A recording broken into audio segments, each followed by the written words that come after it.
you see me? What? Oh, okay. Okay, take two. We're good. Hello, hi. It's been a little bit since I last made a sit-down talking video, and I'm cutting my head off. Okay, cool. I have notes. The last time I did a talking video regarding my burnout was June 6th, and that was posted on July 17th. Now today is July 12th, and I don't know when this is going to be posted, but this is just an update. So it's been a little over a month since the last update. Yeah, I looked up when I last updated, alright? I'm just that extra. And basically, here's just a rundown of my burnout and what I consider good progress, since I don't consider myself to be at a point where I'd comfortably be able to say that I'm quote-unquote fully recovered from my burnout. But that being said, I do still feel it some days, just not most days, which is good. But there are days, especially when I'm working my second job, where I do feel it, especially if I'm working long hours there, because I work both my part-time jobs sometimes back to back. Now that my bedroom is sort of in a spot where it's pretty decent, you know, I impulsively rearrange the furniture, and I've been living in a messy room for a hot ass minute. Not gonna lie, it's been since like late April, early May, and I've just been in, I can somewhat see the floor to I can't see the floor, I'm just gonna step over shit, ow, I hurt my foot on something type of messy room. It was bad. It only recently got cleaned, but we'll get to that. Like, when I say it recently got cleaned, I don't mean like I cleaned it all in one day, and like it took months of like small little things to get to that point. Now that my bedroom is in a decent stage of where I ideally like it to be for now, since it's not in a perfectly clean stage either, it's at a stage where things have become easier for me to properly assess where I'm at mentally, determine how to rest, how to act, and do the things that I need to do in order to recover and prevent further burnout, technically further damage. The last update I did was on June 6th. I just have a list of things that I've done since then. I did lose a lot more sleep and racked up a hell of a lot of more sleep debt since that last update, but then 3 weeks later, you know, June 20th rolled around. I had about a week off of staycation with my boyfriend, with my significant other, with my partner, and that was really great. It still was very healing, very much needed, and very soothing for me, and just definitely rekindled the bond that we have and made it even stronger. And I am so grateful to have my significant other, like, just so grateful.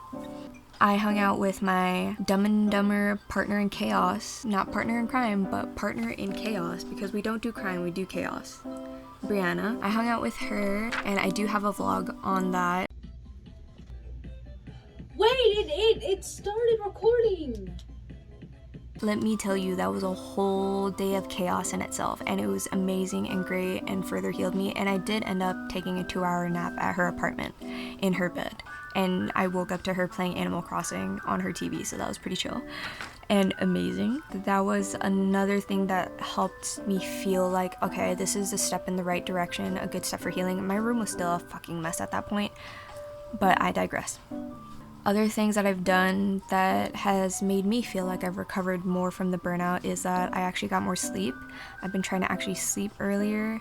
I did impulsively rearrange my furniture after having a conversation with my dad and his mother, my step-grandmother, about looking into getting a full-time job, because I've done everything in my life part-time thus far, and ideally I would also like to have the money saved up to be able to move out, but I'm also paying a lot of debt that I got myself into because of my own stupid young adult ass decisions and consequences. We're always learning from them, right? And trying to find some full-time opportunities and hopping on some, which I don't even know if I'm in the running for anymore. You know, that doesn't mean I'm gonna stop looking for that good full-time position. I sort of had an awakening, especially after I hopped on a few full-time position things that had popped up, opportunities. I felt my energy shift on the inside. What? Where did it go? Oh.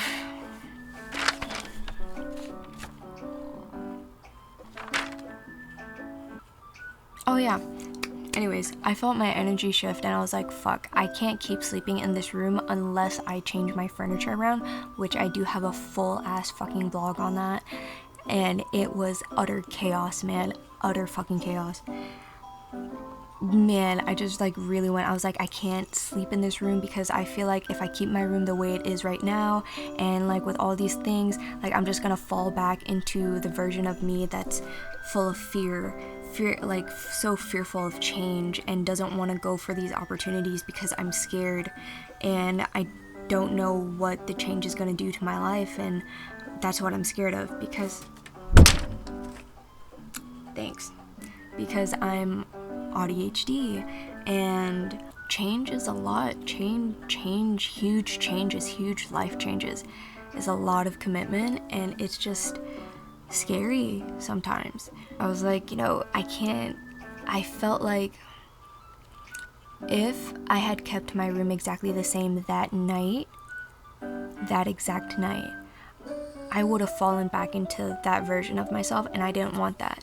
So I couldn't go to sleep until I physically moved shit around in my bedroom majorly in order to keep the momentum up of like think of a Pokemon evolving, like Eevee going to Leafeon or Leafon, moving the furniture around like that and then going to bed, even though my room was still a fucking major mess. You really could not see the floor at all after that. And it wasn't that bad before. It was like almost clean, but still had shit everywhere on the floor. Even more shit was everywhere on the floor. Once I moved everything around, I felt so much better. I felt the momentum of my energy shift, and I could just keep going forward and keep growing and coming into my true self and coming into my dream self slowly but surely. Like, I feel that connection there with that timeline of that girly. Like, side note things that I've also done to help myself recover from the burnout is that I literally went on my phone and I turned off every single notification that I had except for phone calls and regular text messages, and that has been the best thing that I have ever done. They're still off to this day, so all notifications off, and then if I'm gonna go check something, I actively have to choose to go into that app. Has been the best thing that I have ever done. And then music is life, so I literally made a burnout playlist of all the songs that were with my vibe then, and keep making more playlists as more new songs keep coming out, and it has helped me immensely. I've been going back to doing my stretch routine that I follow by Maddie Morrison on YouTube.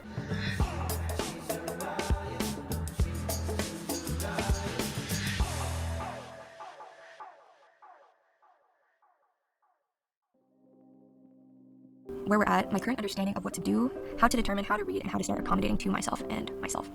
So basically what I do is, like, if I come home from work, I do all the things that I do when I get home to decompress, and then I'm like, okay, how's my mental? I check in with myself. I do a mental check-in. Basically, I have a conversation with myself in my head or sometimes out loud. But yeah, and then how to read the situation for myself, how to determine what I gotta do to continue preventing further burnout is by first reflecting on what I just determined, of how I feel in the moment, how I was affected by all the events of my day, and then after that, how to start accommodating to myself. From there, I'll make a decision like, okay, what can I do either tonight from like this time on, or tomorrow or on my next day off, to really make sure that I don't burn myself out. So whether that's lay in bed a bit more and just chill, have a good day, have a chill day where I'm not doing anything, where I'm not doing content, where I'm not on my phone, where I can just like sit and read, where I'm just like watching videos, whatever, what have you, or just simply doing some more upkeep and housekeeping of my bedroom, whether it's doing those small things, something that I don't feel obligated to do and wasn't in the plan, wasn't in the schedule, like I'll let myself do, and I won't ostracize myself. I don't think that's the right way to use that word. Rewind. I won't scold myself and I won't punish myself for not doing what I initially wanted to do. I'm like, okay, I just need rest, and then knowing that prevents further burnout for myself. And I have finally come to the realization of how to determine when I'm feeling those ways and when I'm feeling overstimulated and when I need to chill, and how to take action to make sure I get that proper rest and proper mental rest that I need. So yeah, this is the update for my neurodivergent burnout part 2, episode 2.